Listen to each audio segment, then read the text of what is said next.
Alors, bonjour à tous. Comme Pascal l'a dit, donc, je suis Anne-Lise Pépin, chargée d'études en économie à l'Observatoire économique et social de l'IFCE. Et je vais vous présenter le marché du cheval en France, une demande qui a évolué en 5 ans. Donc, voilà. Donc, ces 5 dernières années, la France a connu une baisse du pouvoir d'achat qui a impacté la consommation des ménages et principalement et également la consommation loisirs. Donc on va voir comment est-ce que ça impacte le marché du cheval, si ça l'a impacté et comment. Donc par une petite introduction, puis ensuite on va parler des acheteurs, des équidés présents sur le marché, des circuits d'achat, des prix observés et ensuite d'un cas particulier qui sont les dons. Alors, grâce au renouvellement des cartes d'immatriculation qui font suite au changement de propriétaire enregistré dans CIR, on peut avoir une idée du nombre de transactions réalisées sur le marché. Donc, en 2016, on a eu 82 411 transactions. Donc 6 transactions sur 10 concernaient des chevaux éponés de type selle et 3 sur 10 des chevaux de race de course. Et le reste, c'est des chevaux de trait et des ânes. Globalement, de 2009 à 2016, on a eu un recul des changements de propriétaires, mais on a une légère reprise en 2017. Donc voilà, le CIR nous donne des informations sur le type d'équidés échangés, le nombre, etc. Mais on a besoin d'autres informations, comme pour bien cerner le marché du cheval en France, on a besoin d'autres informations, comme pour quelles activités les chevaux sont achetés, pour quelles démarches et à quel prix. Et pour cela, l'Observatoire réalise régulièrement des enquêtes sur le marché du cheval. On a réalisé des enquêtes sur les achats 2005 et 2010. Et en 2017, dernièrement, on a réalisé une enquête sur les achats 2015-2016. Donc la cible, c'était les nouveaux propriétaires ayant mis à jour une carte d'immatriculation auprès du CIR.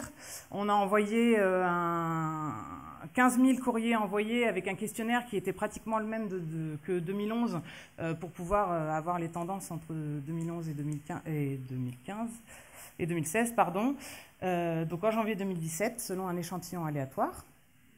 On a eu 30% de retour, ce qui nous a fait 4000 questionnaires qui correspondaient effectivement à des transactions.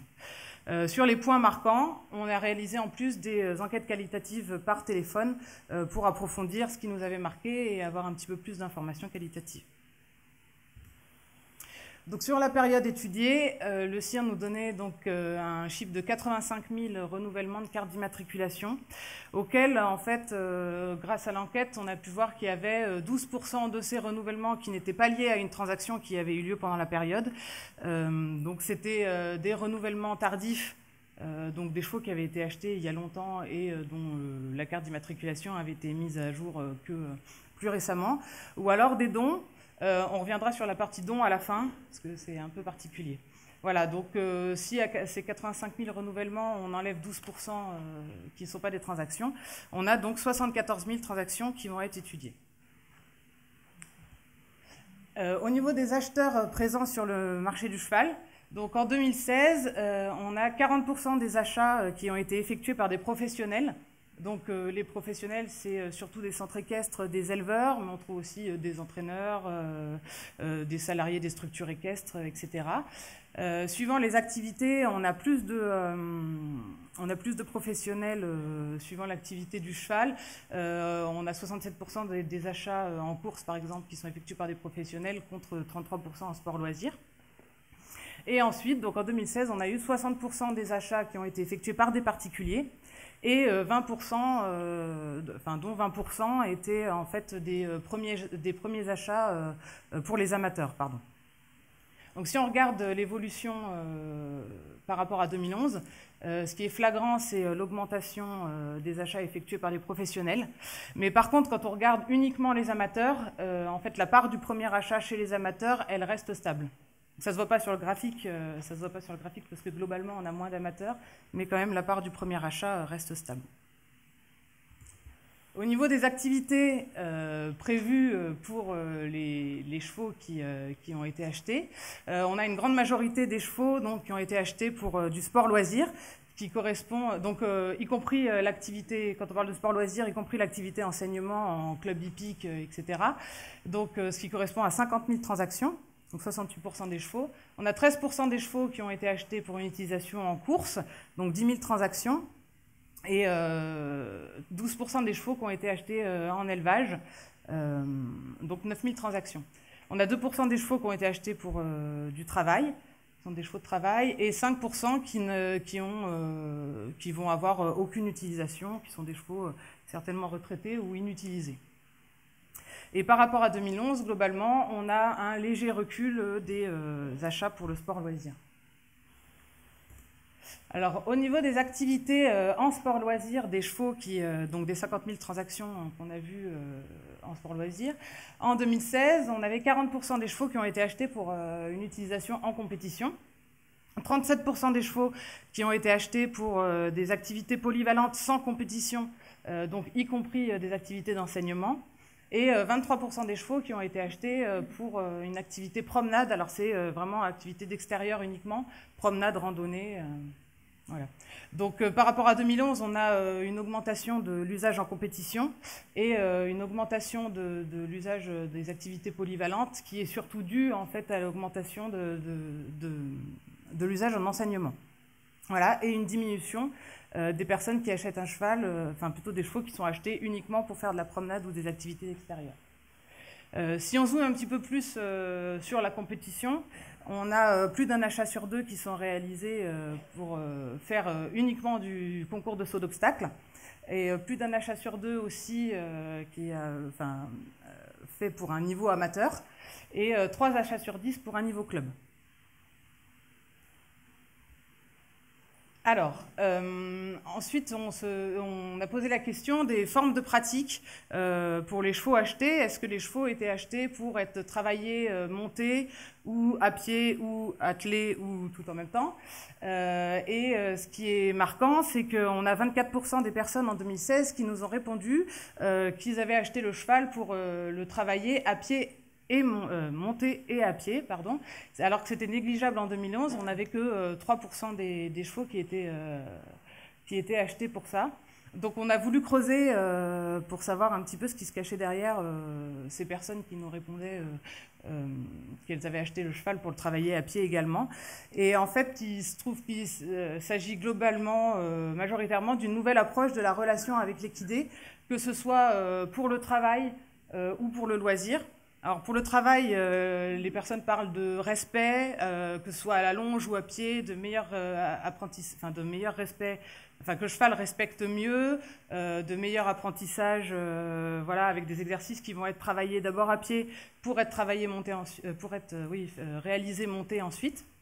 Et pour le loisir, c'est vraiment une amélioration de la relation, un travail parfois pas quotidien mais au moins hebdomadaire du cheval. Dans la semaine pour améliorer la relation. Il y en a beaucoup qui parlent d'éthologie et d'équitation de spectacle. Au niveau des races de ces équidés achetés, au total en sport loisir, donc on a 46% des chevaux qui sont de race de selle, 11% des chevaux qui sont de race de poney, 26% qui sont des chevaux aux origines non constatées, ou poney, 6% qui sont des chevaux de course de galop, 7% des chevaux de course de trot et 4% des chevaux de trait. On a une différence de cette répartition des races en fonction de l'activité en sport loisir. En promenade, on a donc 40% des équidés qui sont des chevaux aux origines non constatées et 12% des équidés qui sont plutôt des trotteurs. Voilà, ce qui fait que 5 sur 10 sont ONC ou trotteurs. Et en compétition, par contre, on a beaucoup plus de chevaux de race de selle ou de race de poney, puisqu'on a 8 équidés sur 10, donc 80% qui sont des chevaux de race, des chevaux et poneys de race de selle. Après, quand on creuse un petit peu, c'est plus en fait un type d'équidé qui est recherché plutôt qu'une race en particulier. Et voilà, les critères qui ressortent en premier quand on demande pourquoi est-ce que le cheval a été acheté, c'est surtout son caractère et sa discipline de prédilection, plus que sa race. En évolution par rapport à 2011 et 2016, quelle que soit l'utilisation ou l'activité en sport loisir du cheval, on a plutôt une augmentation des chevaux et poneys de race de selle, et par contre une diminution de l'utilisation des chevaux de race de course. Au niveau de l'âge des équidés, alors l'âge moyen des équidés achetés lors de notre enquête, c'était de 8 ans en sport loisir. Et bien sûr, il y a une différence encore entre les différentes activités. En compétition, les chevaux sont plus jeunes. L'âge moyen est autour de 6 ans pour un usage en compétition. Et 40% ont 4 ans et moins.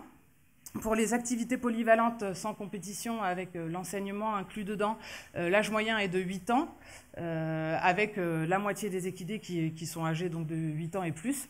Et c'est en promenade et équitation d'extérieur uniquement qu'on va trouver les chevaux les plus âgés, avec un âge moyen qui est légèrement supérieur à 9 ans, et 13% des équidés qui ont 16 ans et plus.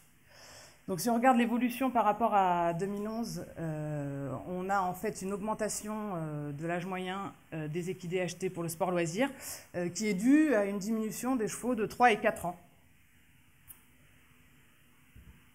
Alors, au niveau, donc on a posé la question ensuite de l'ancien propriétaire des équidés achetés. En 2016, les anciens propriétaires des équidés étaient majoritairement donc, soit un éleveur à 36%, ou alors un particulier à 35%. Mais on a aussi des chevaux qui sont achetés au centre équestre, il y en a 14%, et aux marchands et cavaliers professionnels, c'est 11%. Voilà, encore, il y a des différences entre les activités. En compétition, par exemple, on a plus de chevaux achetés à des professionnels. On a 7 équidés sur 10 qui sont achetés à un professionnel. Donc, par professionnel, j'entends éleveur, centre équestre, marchand ou cavalier professionnel ou encore entraîneur. Et par contre, en promenade, on a presque la moitié des chevaux qui sont achetés à un particulier, à des particuliers. Si on regarde ensuite l'évolution de 2011 par rapport à 2016, alors on a une légère augmentation de l'achat auprès des particuliers, quelle que soit l'utilisation, mais surtout on a une augmentation des achats à l'éleveur, donc là c'est ce qui est en orange sur le graphique, quelle que soit l'utilisation également. Voilà, et une diminution des achats réalisés auprès des marchands et cavaliers professionnels. Alors voilà, on a posé la question ensuite de la satisfaction des personnes suite à leur achat, et en fait il se trouve qu'il n'y a pas de différence entre les différents circuits, c'est-à-dire que les personnes sont aussi satisfaites si elles ont acheté le cheval à un particulier que chez un marchand par exemple. Ensuite, au niveau du repérage de l'équidé, donc le repérage, c'est en fait le mode par lequel les acheteurs ont repéré que l'équidé était à vendre. Donc on a 35% des équidés qui ont été repérés par des petites annonces, ensuite 28% par l'entourage des acheteurs, donc l'entourage c'est soit la famille, les amis, les proches, et il y a 19% des gens qui connaissaient déjà le cheval avant de l'acheter, et 11% des personnes qui ont fait appel à un professionnel. On a des chevaux plutôt qui ont été achetés grâce à un professionnel. Donc globalement, on a par rapport à 2011, donc si on regarde le graphique, on a une augmentation du repérage par les petites annonces, qui est surtout portée en fait par la compétition. Donc c'est surtout en compétition en fait par rapport à 2011, on a plus d'utilisation des petites annonces. Ensuite, quelle que soit l'utilisation, on a une augmentation du poids de l'entourage pour le repérage des équidés, et une diminution qui est surtout flagrante en compétition du repérage des chevaux grâce à un professionnel. Donc on a voulu creuser un petit peu ce repérage par petites annonces, et en fait il s'agit uniquement de petites annonces internet qui ont été utilisées, donc à 35%. Les personnes nous ont cité, plutôt que des sites spécialisés dans les annonces de vente de chevaux, nous ont cité plutôt des sites qui n'étaient pas spécialisés comme Le Bon Coin, qui est ressorti presque à chaque fois, mais aussi l'utilisation des réseaux sociaux comme Facebook, voilà. Donc a été soulevée surtout la facilité de recherche amenée par Internet, le contact rapide avec les vendeurs et beaucoup de choix, surtout une possibilité de comparer les équidés qui est beaucoup plus facile bon, forcément des prix intéressants puisque plus on compare, plus on peut comparer les prix également. Alors justement, au niveau des prix constatés sur l'enquête 2016, donc on remarque qu'on a des prix qui sont très variables selon les utilisations. On a un fort étalement des prix qui sont observés. Donc là, en fait, sur le graphique, c'est des boîtes à moustaches qui sont présentées. Donc dans le rectangle, en fait, on a 50% des valeurs observées. Donc ça représente la répartition des valeurs observées. Le point rouge, c'est la moyenne. Et le trait au milieu du rectangle, c'est la médiane. Donc on remarque que les prix donc sont très étalés et particulièrement pour les chevaux qui sont vendus les plus chers, à savoir les chevaux de course qui ont une moyenne de prix dans notre enquête qui est proche de 10 000 € et les chevaux de sport qui ont une moyenne de prix donc dans notre enquête qui est proche de 6 000 €. Et par contre les prix les plus bas observés sont logiquement pour les prix pour les chevaux d'agrément qui sont inutilisés. Mais alors ces prix sont très étalés parce qu'ils dépendent de beaucoup de choses, notamment du type d'équidé, évidemment. Donc là, si on regarde uniquement les chevaux de compétition, donc achetés pour faire de la compétition, et si on les regarde par rapport au type d'équidé, on a des prix toujours très étalés, mais par contre on a quand même une grosse différence entre donc, les équidés de race de sel en violet qui ont une moyenne de 7 500 €, les équidés, enfin les poneys de race. Les poneys de race qui ont une moyenne de prix autour de 4 000 € et les ONC qui sont bien en dessous avec un prix autour de 1 700 €. Donc ce qui a été assez marquant aussi, c'est que par rapport à 2011, on n'a pas d'évolution significative entre les prix suivant les utilisations ou suivant le type de chevaux par rapport à 2011. Donc voilà, ces prix sont très étalés, donc ils sont en fonction du type de chevaux d'utilisation, mais aussi beaucoup d'autres facteurs évidemment rentrent en jeu. Notamment, certains chevaux sont vendus pour une même utilisation avec des problèmes de santé ou des problèmes de physique ou de caractère. C'est 13% des chevaux qui ont été achetés en sport loisir qui sont concernés par ça. Donc c'est des problèmes, par exemple des boiteries légères ou intermittentes qui ne gênent pas forcément l'utilisation, des problèmes de caractère, un défaut physique, une maladie, un manque d'état ou de travail, ou alors une intervention chirurgicale à faire, par exemple, qui va être coûteuse suite à l'achat. Et si on mesure l'écart moyen donc, entre ces chevaux qui sont achetés avec des problèmes, les chevaux de compétition vont avoir un prix qui va être diminué de à peu près 1 900 € en moyenne hein, sur les prix observés. Les chevaux avec activité polyvalente, y compris enseignement, c'est plutôt moins 600 €. Et les chevaux de promenade, ça va être plutôt moins 450 €. Donc voilà, on voulait aborder le sujet des équidés donnés. Donc qui ne font pas partie des 74 000 transactions qu'on a étudiées précédemment. C'est en fait 7,5% des retours correspondaient à des équidés donnés, alors que c'était négligeable en 2011. Donc ce qui correspond à peu près 6 000 équidés sont concernés. Donc ce sont principalement des ONC à 39%, mais pas que. Il y a aussi 38% d'équidés de race de sel et poney et 12% de trotteurs. Ensuite, ce sont majoritairement des chevaux âgés de 16 ans et plus, puisqu'il y en a 35%, mais pas que. Voilà, parce qu'on aurait pu penser que c'était des chevaux retraités âgés et qui étaient donnés pour ça. Mais en fait, non, puisqu'il y en a 40% qui ont été parmi ceux qui ont été donnés qui ont moins de 10 ans.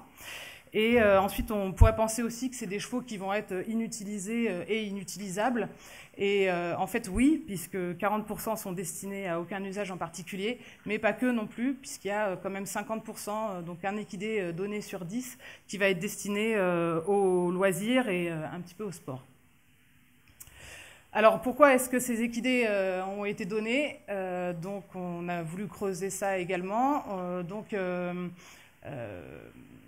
il y a une des raisons, donc c'est l'âge de l'équidé, donc ça c'est ce qu'on pensait, donc la retraite. Ensuite, il y a sur 4 cas sur 10, c'est des dons entre familles, donc des divorces, des enfants majeurs, des décès, c'est plutôt des échanges en fait du cheval entre familles. Voilà, le cheval était était au mari, mais c'est la femme qui va le garder, donc voilà, il lui donne le cheval, l'enfant majeur qui veut récupérer la propriété de son cheval, etc. Il y a dans 2 cas sur 10 des équidés qui sont donnés dus à des problèmes de santé, mais aussi à des problèmes de caractère. Donc, par exemple, on nous a cité un cheval trop abîmé, handicapé, mais aussi un cheval trop caractérière ou alors pas assez performant. Ensuite, il y a des problèmes qui sont, et ensuite, voilà, la dernière raison, c'est plus des problèmes qui sont vraiment liés au propriétaire, dans 3 cas sur 10, avec une incapacité du donneur à garder l'équidé, donc pour problèmes économiques, pour maladie, donc le propriétaire était malade et ne pouvait plus s'en occuper, ou alors plus de place pour le garder, voilà, etc. Donc pour conclure sur le marché du cheval, on a une demande qui est toujours tournée vers le loisir et le sport amateur, avec une augmentation de l'utilisation en compétition et pour des activités polyvalentes, y compris enseignement, et une diminution des activités en promenade et équitation d'extérieur uniquement. Et surtout, on a une évolution des pratiques autour du cheval, avec plus de prise en compte de l'animal. Voilà, on parle de plus en plus d'éthologie et de travail à pied. Au niveau des circuits d'achat, on a une augmentation donc, des achats à l'éleveur et par contre une diminution des achats aux marchands et aux cavaliers professionnels, avec une augmentation de l'intérêt qui est porté aux petites annonces Internet, mais pas seulement, c'est plutôt l'usage d'Internet au global qui s'est fortement développé, parce que les gens veulent plus maintenant des photos, des vidéos, des informations sur les performances du cheval, etc., avant de se déplacer pour aller le voir et pour envisager un achat. Et voilà, fait marquant, on a une part importante des chevaux qui ont été donnés, dont l'évolution sera à suivre à l'avenir pour voir de quoi il en retourne. Voilà, merci pour votre attention. Bien, merci Anne-Lise. On voit beaucoup de choses à dire sur l'évolution du marché du cheval. On a quand même un petit temps de questions.